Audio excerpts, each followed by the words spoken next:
So come back for me to somebody, they just lost their job. What are some insights right now? The government seems to be trying to do a fair amount to help people stay solvent.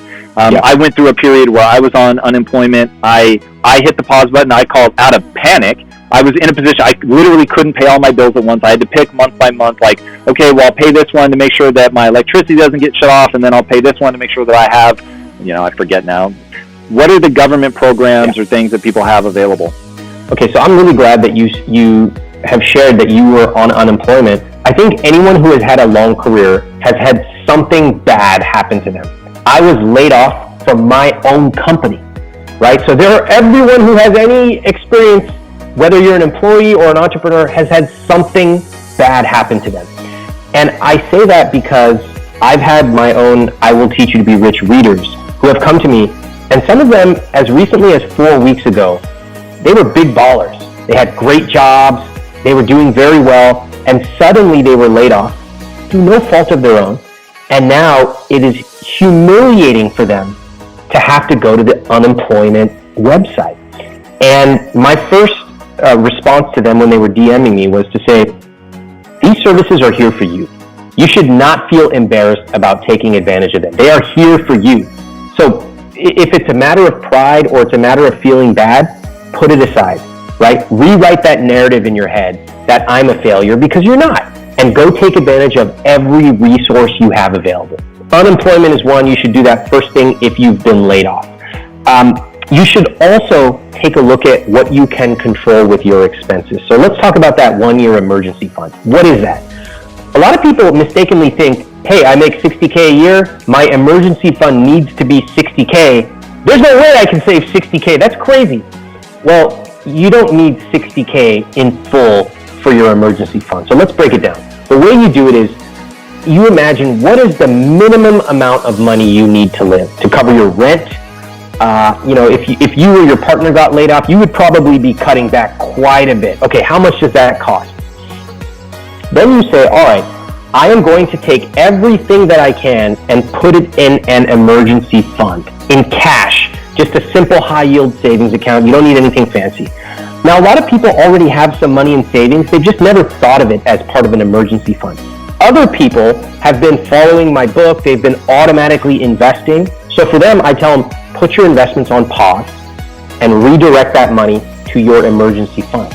Now, it's probably going to take people a while to save 12 months, but guess what? That's okay. Even if you get 7 months of the way there, that's better than nothing. And once you have that money, you have security, you have safety, you have the ability to breathe and think about a perspective for your job or your business that you want to start. So that is what I would recommend. Take advantage of all the resources you've got. Redirect any money you can towards that emergency fund. And remember, it doesn't necessarily have to be your full salary. It's probably a fraction of that. You talked about a high-yield savings account. Is that really a thing right now? Like, are people giving interest rates? Well, it's a good question because they're not really yielding high, but they're called high-yield savings accounts. Truthfully, people waste so much time chasing interest rates. I'm going to give you an example. People write me. I get these emails every single day. Ramit, my Ally account dropped from 1.5 to 1.35%. Oh, should I switch? I'm like, why are you emailing me this? Have you actually run the numbers on a $10,000 balance? We're talking about dollars per year. It's nothing. So the key thing everybody needs to learn right now is you don't make money on your savings account. That's not where money is made. It's just meant to be safe and stable. The real place you make money, from chapter 7 in my book, is investing. So that's a whole different thing. We can talk about that for people who have money. But right now, they're paying 0%, they're paying 0.5%. It doesn't really matter. It's just there so your money is liquid and available to you. Yeah, let's talk about the market. So how are you thinking about that now? It scares me that I literally, in this day and age, strike me down if I am wrong. But it is crazy. If you have money in the stock market, put it in there, assuming that you're going to leave it there for decades, that at this point in time, people still fucking pull their money out in a panic.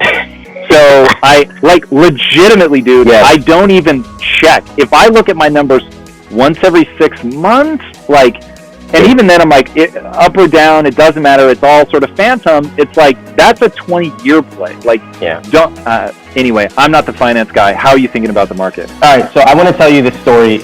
I got this DM about 2 weeks ago. Someone DMs me on Instagram. I'm at Ramit, and she goes, Ramit, I loved your book. Thank you. I read it. I just finished it 2 weeks ago. Anyway, I sold all my investments and the market went up like 12%. So what do you think I should do? And I was like, did you miss pages 0 through 300? So this is, it's a teachable moment because I want everyone to understand how to think about your investments. And you're exactly right.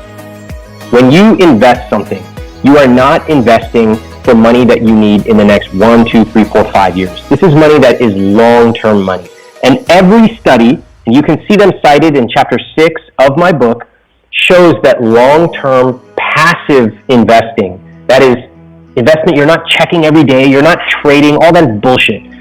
Money you automatically contribute once a month and it goes in there, that's the money that makes you serious cash, like real, like multi-millions of dollars. Most people do not understand that. And again, remember what I said earlier, most people have never read a single book about personal finance, so they have all kinds of kooky theories about money that they don't even know what they're saying. Do it for the tax deduction and all this crazy shit. I'm like, pick up a book. That's what you really need to do. And so when you learn this stuff, you learn that your money is there for the long term. You learn that costs really matter.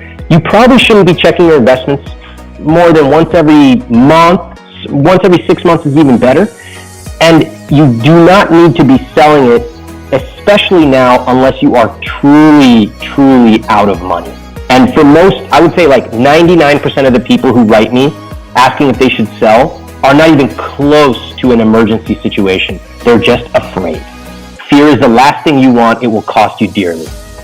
Yeah, do you think this is crazy? So if somebody came to me and said, hey, I don't have an emergency fund, but I'm thinking of investing in the stock market, I'd be like, yo, rule number 1, and I always would have historically said 6 months, but 6 months of cash on hand. I always said that I wasn't smart enough to see a freezing of the economy like this, but my thing was like, so many people hate their jobs, and part of the reason they don't quit is because they don't have the money. Like, they can't afford to quit, and that's such a shitty way to live.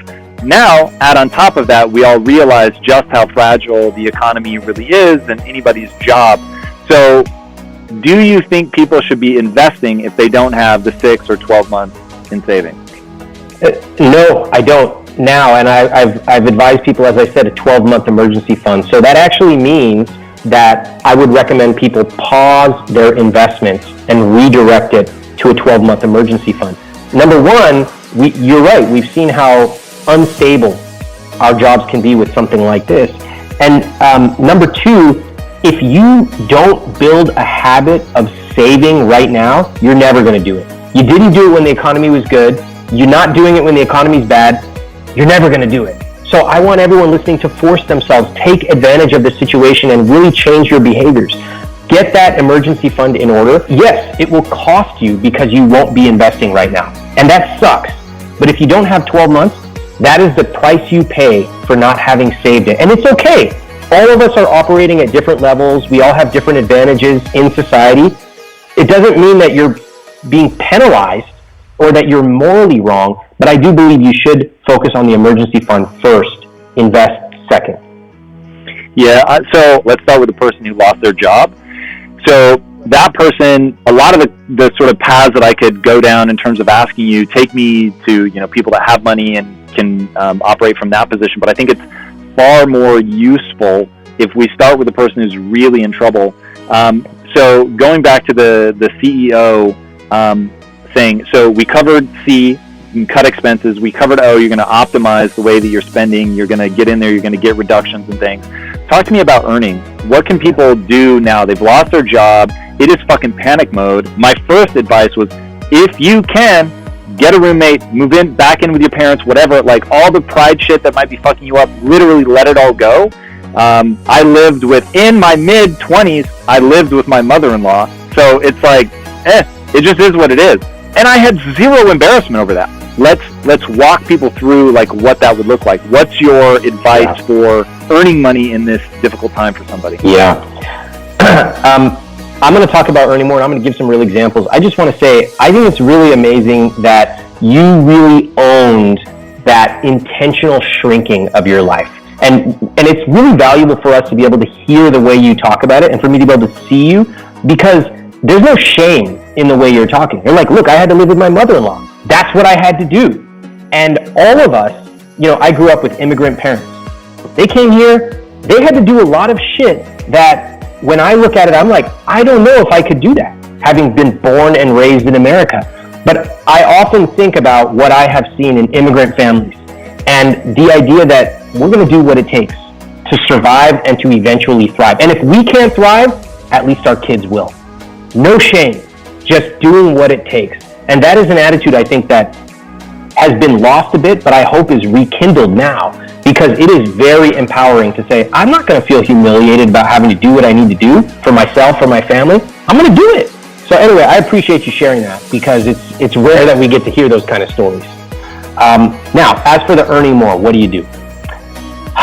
It's funny, for the first thing that happened when coronavirus hit was people started emailing and DMing me and saying,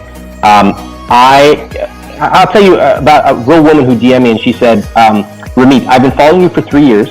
She said, I'm a nurse, and I was playing around with the idea of starting a business, but seeing everything that's going on, all this follow your passion, build logos, it all seems so ridiculous. It seems so foolish.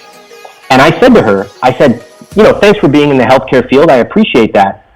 But if somebody needs a logo right now, that's not foolish at all. So we have to remember that even when the economy has crashed, people are still willing to pay for the things that they want and the things that they need. And this has been true for thousands of years. People have paid to adorn themselves with clothes. They've paid for food. They've paid for entertainment. So right now, what you see is really two different groups of people. You see the people whose first reaction is to say why everything won't work. Oh, nobody will pay for anything. There's no money around. And then you see the entrepreneurs who say, wait a minute, it's going to be harder. Certain industries are not going to make any money right now. Fine, let me accept reality. But, wow, there's a lot of kids around sitting at home, and their parents will pay anything so that they are learning something and leaving them alone so they can work. Wow, what are you doing on Friday night? Nothing, like every other Friday night. I will pay for something that my husband and I, or my wife and I, or my girlfriend, boyfriend and I can do just for $20, just to let us enjoy life for that 2 hours on a Friday night. So there are massive opportunities. I will tell you that we have seen our business continue to grow during this time. And I have lots of examples of my own readers and students who have grown their businesses during this time too. Yeah, that is a really good point. And my obsession is getting people to understand something that you have said multiple times here, and I've seen your content a million times. And in my own words, it's you're going to see what you look for. So if you're looking for the problems, you're going to see the problems. And it's like, dude, it's so simple and it's so easy. And I want to literally throw my computer across the room, because people just, I don't know if it is because it's so simple that they don't realize how much you fuck yourself up by what you look for. And there's a great quote, I forget who it's by, but it doesn't matter what you look at, it matters what you see. And if you look at this legitimately, like in 2009 when we started founding Quest, this was at the height of the Great Recession, and it wasn't even a part of the conversation about whether we could launch a company at that time. It was a question of, is there a need that we can fill with this product? Can we add value to people's lives? Are we passionate? Are we interested? And then of course it ends up being huge. But it was if people could have been there for the conversations and seen what we were looking for, which is, what could we do that would really add value to people? What do we care about? What are we interested in? Let's do this. This will be fun. This will be exciting. And if you ask yourself a fundamentally different question, and the question I highly encourage everyone to ask is, what would I love failing at? And if you do that, dude, then it all becomes fun. I can't guarantee that you're going to win, right? So I always tell people, the success is not guaranteed. The struggle is. Okay, well, if the struggle is the thing that's guaranteed, what would you love going to bat for every day? But the problem is, like you said, people are just listing off all the reasons why it's not going to work, why they're backed into a corner, all of that. And I cannot say enough. People are going to win in this time. Ramit, people are going to win. There are going to be people that come out of this with fucking huge companies. Somebody laid out the number of tech companies that we think of today as being the behemoths. Uber, they listed like 6 or 7, Zoom, that all came out during the Great Recession. And now they are fucking dominant forces. Yeah. But when they came out, it was like, what are you doing? This is the worst time to start a business. Yeah, my book came out March 2009. And that was the absolute worst point of the Great Recession. And I love what you said about the conversations you were having. Let me tell you the conversations I had. So I had a book on money and investing. I Will Teach You to Be Rich. The first edition came out. I went on tour to all these cities. All these local news producers would come into the green room before I went on air. And they'd say, what are you planning to talk about? And I would say, well, I'm going to talk about how to negotiate your salary, how to invest for the long term, and on and on and on. And they looked at me like I was a Martian. They're like, are you aware there's 10% unemployment? And I said, yeah, I get that. I know what's going on. If you want me to give you a couple of savings tips, I'll give you those. But are you also aware that there are literally tens of millions of people in this country who want to invest in themselves, who understand that although this is a huge issue, this is temporary, and that we will go back to growth. And they just looked at me like I was crazy. Luckily, I don't have a boss. I'm my own boss, so I went out on air, I said what I wanted to say. And this is where, as an entrepreneur, you have to have some conviction. You also have to borderline ignore lots of people who will tell you you're crazy, because it's easy for people to give you drive-by advice. Look, they're just driving by, oh, the economy sucks. Oh, that'll never work. And they're basically saying, screw you. You should give up. And you know what? It's easy to identify the drive-by advisors. Much harder to identify your own mind playing tricks on you. When you start to say things like, this will never work because, or who would ever buy this right now, you are doing the same thing those drive-by advisors are doing. You're just driving by your own head. You're saying, that'll never work. So my advice to you on that is, don't try to deny it. Your mind will always play from a position of safety, not excellence. And so acknowledge it, write it down, and say, okay, this will never work. This is horrible. I suck. I'm not good. Write it down. But then open up another piece of paper and say, okay, I wrote down all the reasons that this might fail. Now let me write down all the reasons that this might succeed. And then take those 2 pieces of paper and look, and you choose which one you want to follow.